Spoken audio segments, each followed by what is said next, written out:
typical for a site to have one or two pieces of content that are persistent from page to page but need to be easily edited. For example, the text in the footer might be something that you want people to be able to edit, but it's not a node and you definitely don't want it to be stuck in that tpl.php file where one of your content managers can't easily deal with it. We use blocks to deal with this kind of content. In this lesson, we will create the blocks that we need for our particular design, specifically for the quote that happens in the middle column of the design and the footer. We'll then go ahead and place these blocks into the Bartik theme, ensuring that the structure is correct and it's not being incorrectly filtered in any way. Are you ready? Let's get started and create those blocks. We've got two blocks that we need to create for our theme. Let's go ahead and do those now. From the black administrative toolbar, click on Structure. Then click on Blocks. Then click Add Block. The first block that we're going to add is the quote block. This doesn't need to have a title, so we'll enter angle bracket none angle bracket.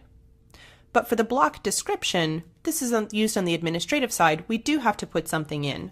We'll call this our pull quote. In the block body, I'm going to paste in some HTML.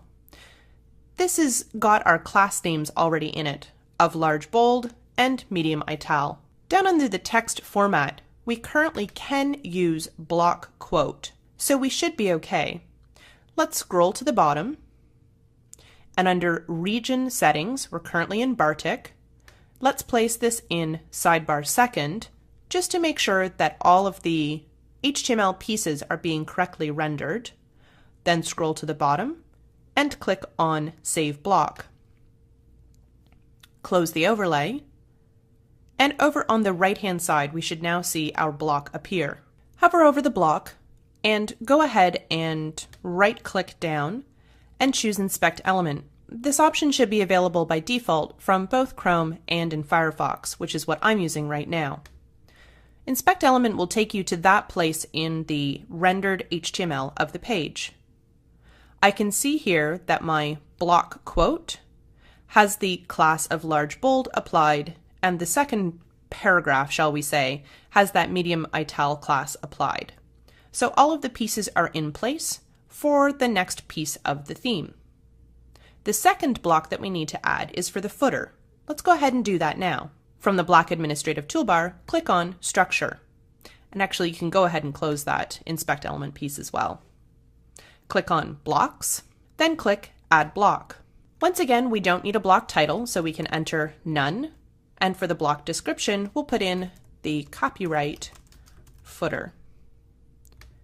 In this case, the block body is simply the copyright notice. So I'll put in ampersand copy semicolon, space 2013, and Drupalize me.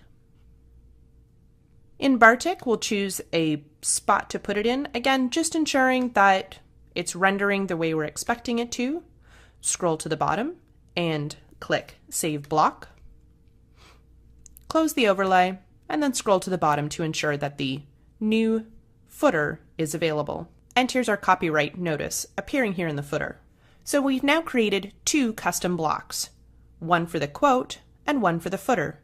We did this by navigating to Structure, Blocks, and then adding a new block from that administrative screen. We used some HTML fragments in our block for the pull quote so that we could style it the way we wanted later on.